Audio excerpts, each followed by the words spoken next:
કરીશું। ઋત્વિજ, આપ ક્યાં ઉપસ્થિત છો, કેવો માહોલ છે અને હજી પણ ધોધમાર વરસાદ ચાલુ છે? આ 1 કલાક હજી 4 વાગ્યા સુધી અમદાવાદમાં રેડ એલર્ટ છે।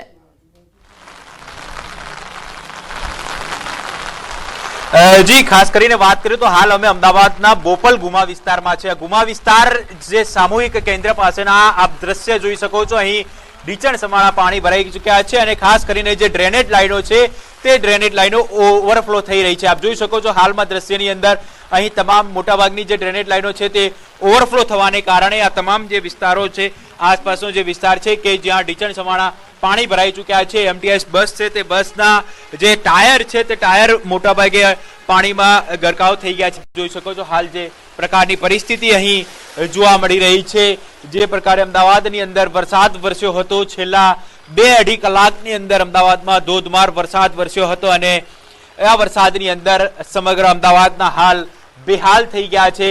અનેક જે વિસ્તારો છે કે જ્યાં ઢીચણ સમાણા પાણી ભરાઈ ચૂક્યા છે। જો કે આજે રવિવારનો દિવસ હોવાથી મોટાભાગના લોકો રજા પર હતા અને તે જે વાહન ચાલકો છે, શહેરીજનો છે, તેઓને કોઈ અગવડતા મોટાભાગે પડી નથી, પરંતુ જે પ્રકારે માહોલ જોવા મળતો હતો તમામ જગ્યાએ જે નીચાણવાળા વિસ્તારો છે કે જ્યાં ઢીચણ સમાણા પાણી ભરાઈ ચૂક્યા હતા અને એક સાથે જે પાણીની આવક થઈ હતી તેને કારણે મોટાભાગે આ જે વિસ્તાર છે કે જ્યાં જે ડ્રેનેજ લાઈનો છે તે ઓવરફ્લો થઈ રહી છે। આપ જોઈ શકો છો મોટાભાગની જે ડ્રેનેજ લાઈનો છે તે ઓવરફ્લો થઈ રહી છે અને તેને કારણે આ જે વિસ્તાર છે કે જ્યાં પાણી ભરાઈ ચૂક્યા છે।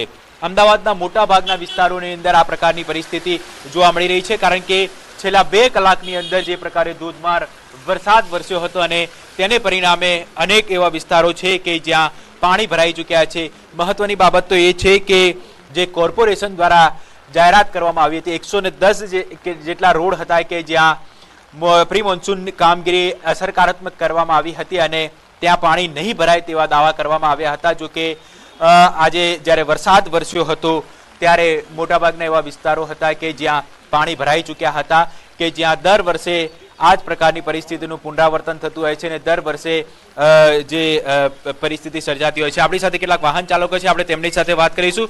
શું કહેશો, શું પરિસ્થિતિ આ વિસ્તારમાં જોવા મળે છે? 3 વર્ષથી છે, આવતી સાલ બી ગઈ સાલ બી આ પરિસ્થિતિ હતી, આ સાલ બી આ પરિસ્થિતિ છે। હજુ તો શરૂઆત છે વરસાદની અને આજ આ શરૂઆતમાં આ જ પોઝિશન છે। હજુ તો ઘણો બધો ટાઈમ બાકી છે, અમારે ઘણું બધું વેઠવાનું છે, મચ્છર બી થાય છે અને આનો કોઈ નિકાલ હજુ સુધી થતો નથી। ગઈ સાલ પણ વાત કરી હતી, આ સાલ પણ વાત કરી છે, હજુ સુધી આનો કોઈ નિકાલ થયો નથી। નથી રોડ બનતો કે નથી આ પરિસ્થિતિ જોવા દિવાલ, આ બધી પરિસ્થિતિ તમે જુઓ, આનો કોઈ નિકાલ થતો નથી।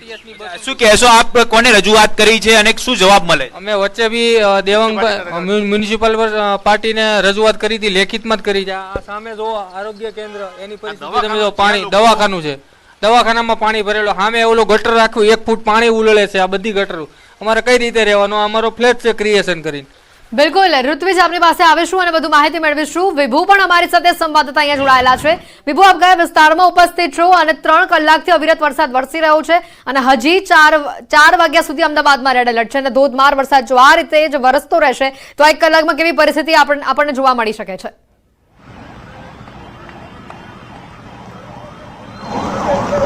હેતવી, અમદાવાદ શહેરમાં અત્યારે અમે પ્રહલાદનગર વિસ્તારમાં છીએ અને પ્રહલાદનગર વિસ્તારમાં જે રીતે વરસાદ વરસી રહ્યો છે અને તેના કારણે આ પાણી છે તે ભરાઈ ગયા છે। આપ જોઈ શકો છો કે આખો પ્રહલાદનગરનો રોડ છે અને એ રોડ ઉપર પાણી ભરાઈ જતાની સાથે જ વાહન ચાલકો પરેશાન થઈ રહ્યા છે।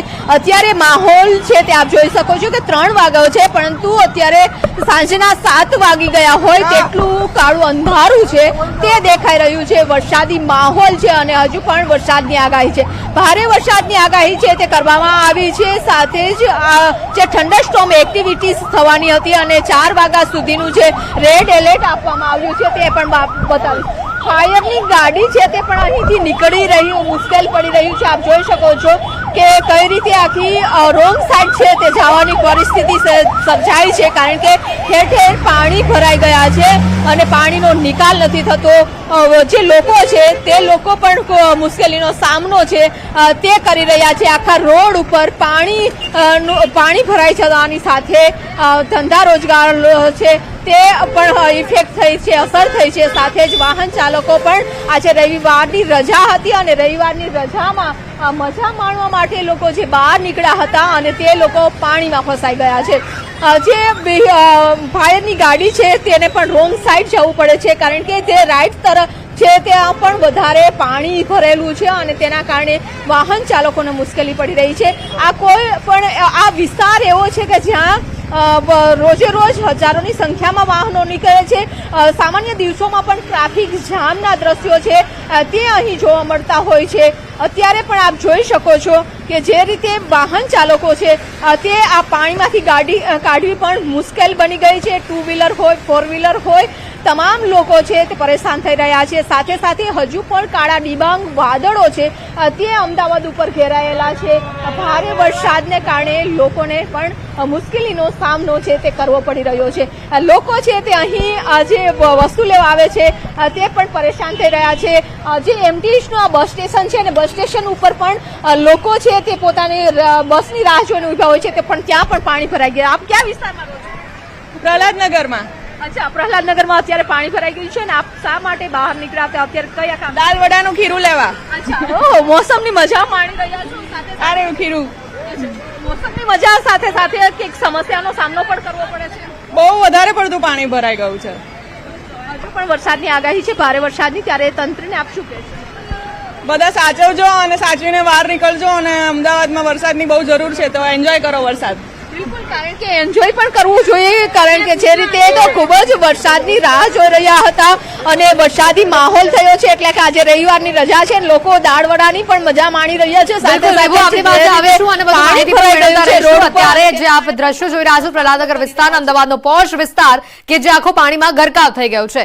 જઈએ અમારી સાથે સંવાદદાતા ઋત્વિજ અહીંયા બોપલ વિસ્તારમાંથી જોડાયેલા છે. ઋત્વિજ, અત્યારે શહેરના હાલ બેહાલ થઈ ગયા હોય તેવી પરિસ્થિતિ છે. પોશ વિસ્તારમાં પણ જો આટલા પાણી ભરાતા હોય અને એમાં પણ પ્રી મોન્સૂનની કામગીરીને લઈને પણ લોકોમાં રોષ છે, કારણ કે લોકોના વાહનો અત્યારે બંધ પડી ગયા છે. હાલાકી લોકો ભોગવી રહ્યા છે. રજાનો દિવસ છે એટલા માટે અવર જવર ઓછી છે, પરંતુ જો ચાલુ દિવસ હોત તો આ પરિસ્થિતિ કંઈક અલગ હોત.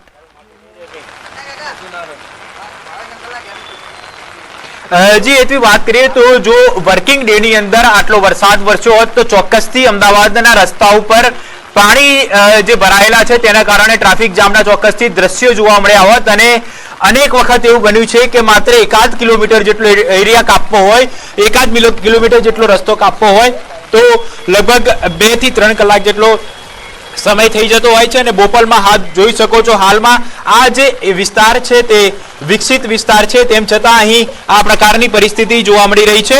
જે શહેરીજનો છે, અહીંના જે સ્થાનિક રહેવાસીઓ છે, તેઓ પણ આક્ષેપ લગાવી રહ્યા છે કે અનેક વખત રજૂઆત કરી છે પરંતુ કોઈ જ નિરાકરણ આવતી નથી. આપણી સાથે કેટલાક સ્થાનિક રહેવાસીઓ છે, આપણે તેમની સાથે વાત કરીશું. શું કહેશો આપ, કોને કોને રજૂઆત કરી છે અને શું જવાબ મળ્યો? ઘણા બધાને રજૂઆત કરી છે પણ કોઈ નિરાકરણ આવતું નથી. આ ગટરો ઊંચી કરી પણ તે છતાં અત્યારે ગટરો ઉભરાય છે.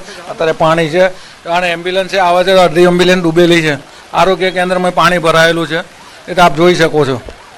અચ્છા, આપણે ખાસ કરીને વાત કરીએ તો આજે વિસ્તાર છે કે જ્યાં કઈ કઈ જગ્યાએ પાણી ભરાયેલા જોવા મળતા હોય છે અને હાલ શું પરિસ્થિતિ જોવા મળી રહી છે? અહીંયા આજે આપણો જે છે ઘુમા એરિયા, ઘુમા અને બોપલ બધી જ જગ્યાએ રસ્તા ઉપર આટલા વરસાદની અંદર સામાન્ય 1-2 ઇંચ વરસાદની અંદર આ પરિસ્થિતિ જે સર્જાઈ છે. રોડ ઉપર બધી જગ્યાએ પાણી ભરાઈ ગયા છે અને લોકોને આવવા જવામાં બિલકુલ ઋત્વિજ, આપની